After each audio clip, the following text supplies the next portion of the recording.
안녕하세요. 황녀의 싸다가 토크 시간입니다. 네, 오늘의 황녀 사연은요. 눈치 안 보고 시어머니에게 할 말 다 하는 며느리 때문에 속이 터지고 그로 인해 득을 본 어느 한 며느리분의 사연입니다. 사연 읽기 전에 구독과 좋아요, 많은 공유 부탁드릴게요. 결혼이란 것은 둘만의 결혼이 아니라는 말이 있는데 살면서 피부로 느끼며 살고 있는 30대 아줌마입니다.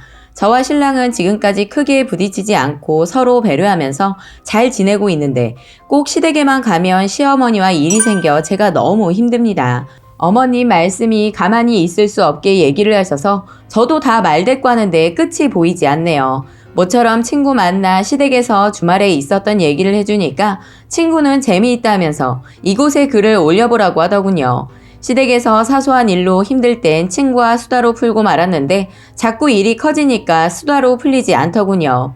내 마음속 속 시원하게 풀 수 있는 곳이 없을까 생각하고 있던 참에 친구가 이렇게 사연을 올린 곳을 알려줘서 여러 사람들의 의견과 도움을 받고자 이렇게 글을 써봤습니다.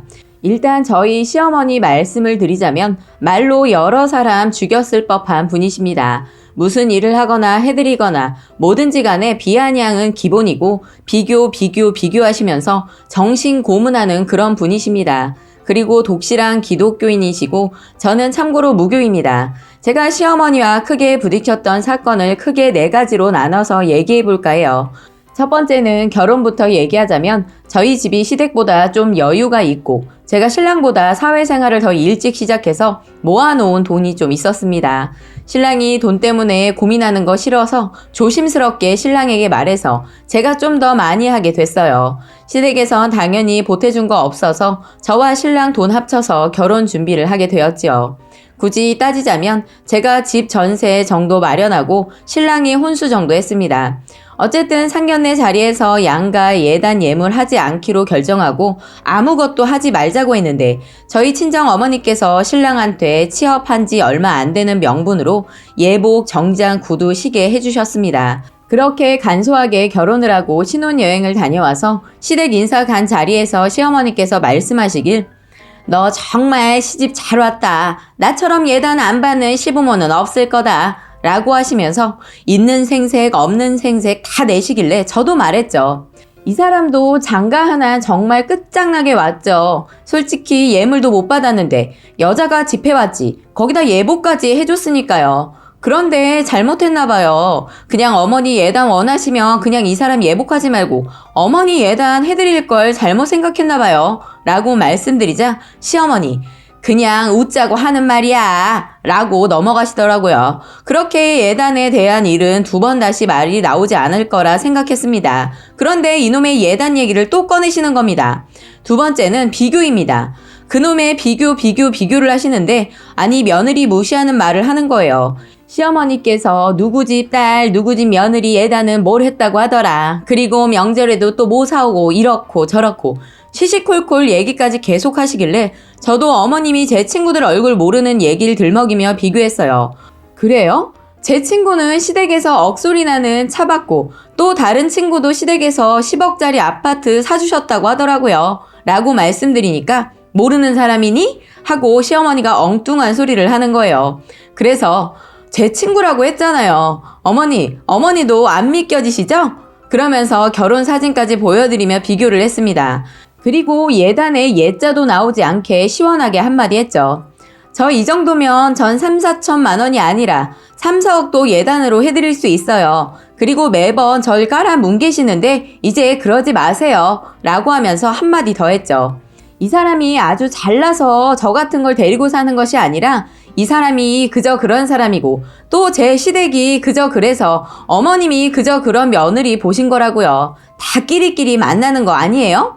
어머님이 저 무시하면 무시할수록 우스워지는 건 어머님 귀한 아드님이세요. 라고 했더니 결국 사과는 시아버지께서 하시더군요.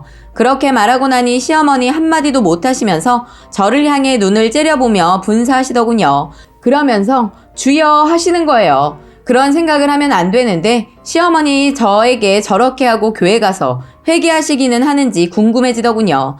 남편이란 사람도 그래요. 이럴 때 도움 하나도 안 되고 눈치만 보는데 참 답답합니다. 어쨌든 시어머니 저와 이렇게까지 얘기했는데 또 다시 이런 말들 꺼내지는 않겠죠?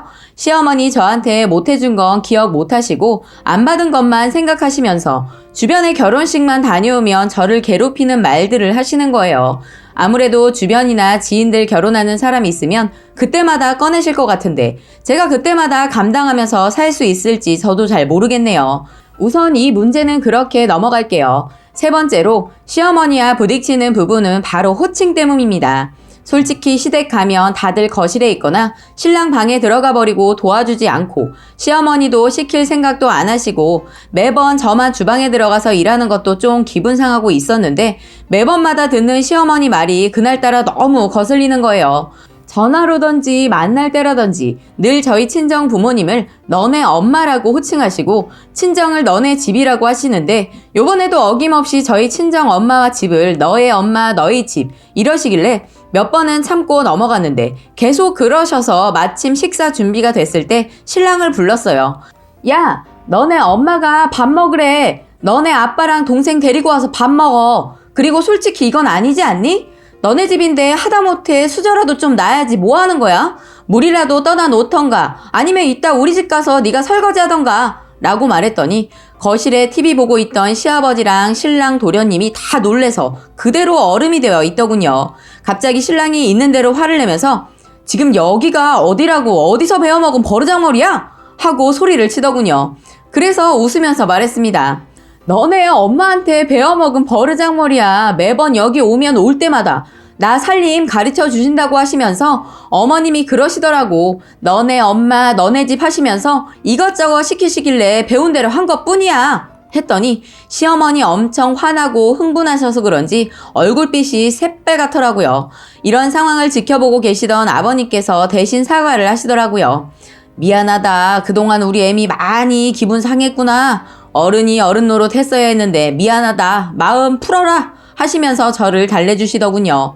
그 자리에 있던 도련님은 형수 대박. 엄마 임자 만났네. 이러면서 웃고 있고 신랑도 미안했던지 이러지도 저러지도 못하고 똥마려운 표정 지으며 있더군요. 다들 어색해하면서 어머님 눈치를 보고 식사를 했지만 저는 당당하게 고개 빳빳이 들고 밥 한 공기 비우고 일어났습니다. 그날 아주 작정했는데 아버님이 나서서 사과하시는 바람에 그냥 얌전히 설거지하고 왔네요. 마지막으로 네 번째는 종교 강요 문제입니다. 이 일은 몇 가지 일 중에 제일 최근에 있었던 얘기라서 그런지 생각할수록 화가 나네요. 결혼 당시 종교 말이 있었기 때문에 좀 피곤해하니까 결혼에도 터치 없을 거라 약속을 하시더군요. 그런데 시어머니 제가 하는 행동이 악마가 시키는 거라고 하시면서 저보고 교회에 마음을 정화시키라고 하는 거예요. 솔직히 자꾸 시어머니랑 부딪히게 되니까 시어머니의 행동에 비꼬게 되더군요. 시어머니 마음을 정화시켜서 저에게 이렇게 하시는 거라면 이제 교회 그만 가야 하지 않을까 싶네요. 지금까지 여러 번 명절을 지냈지만 저희 어머님 저희를 친정에 안 보내주려고 애를 쓰세요. 그런데 어이없게도 결혼한 시누이는 점심 전에 오는 것에 대해 당연하다고 생각해요. 진짜 참다 작년 추석에 불만 얘기했더니 시누이는 하나님을 믿어서 그런 좋은 시댁을 만난 거야 하는 겁니다. 그래서 그럼 저는 교회를 안 믿어서 어머님을 만난 거예요? 했더니 말대답한다고 화를 내시더군요. 그 이후 작정을 하고 정말 아주 열심히 교회를 나갔습니다. 그리고 시댁에 가서 어머니께 말씀드렸죠. 지난 설날 제가 하나님께 이번 설은 온전히 저희 친정에서 보내게 해주세요 하고 열심히 기도드렸더니 그렇게 하라고 응답을 주셨어요. 하나님의 뜻이니 저희 이번 설은 못 올 것 같아요. 어머님, 드디어 저도 하나님의 은혜를 입었어요. 라고 해맑게 말씀드렸더니 어머님 아무 말 안 하시고 계시더군요. 그런데 정말 화가 엄청나신 어머님의 표정을 봤습니다. 너무 웃긴 게 어머님 이번 명절은 선수를 치셨더군요. 응답 받으셨대요. 저희 친정 가지 말라고. 그 얘기를 듣고 어차피 내가 뱉은 말이니 뭐 할 수 없다 체념을 했지요. 그리고 지난 주말 교회를 갔습니다. 그날 설교 내용이 무슨 종이 있는데 헌금 얘기였는데 하나님이 만족하면 울리는 종이랬나?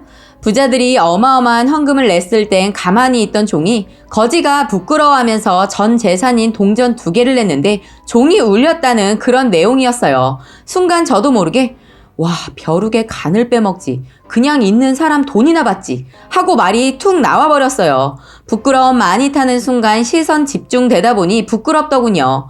설교는 어쨌든 뭐 마음이 중요한 거다 이런 식으로 마무리 지어졌는데 끝나고 나서가 또 문제였어요. 시어머니가 집사 그런 거 되는데 감사원금, 지참금 이런 걸 내야 한다는 거예요. 그리고 무슨 교회 일도 해야 한다고 하고요. 그런데 그 돈이 10단위가 아니고 100단위더라고요. 그래서 또 제가 분위기 파악 못하고 신랑한테 말했네요. 뭐야, 뇌물 좀 바쳐야 낙하산으로 하나님 발끝자락이라도 차지할 수 있는 거야? 와, 완전 비리 천국이네? 라고 신랑만 들을 수 있게 작은 목소리였는데 다들 들으셨나봐요.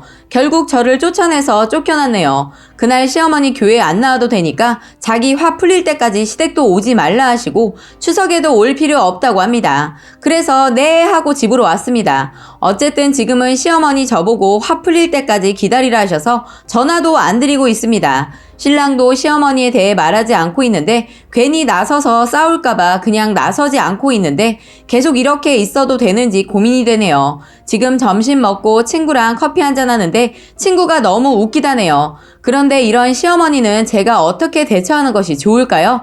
라고 사연 올려주셨습니다. 오늘의 사연 여기까지였고요. 많은 공유와 여러분들의 생각이나 느낀 점이 있다면 댓글로 표현해 보시기 바랍니다.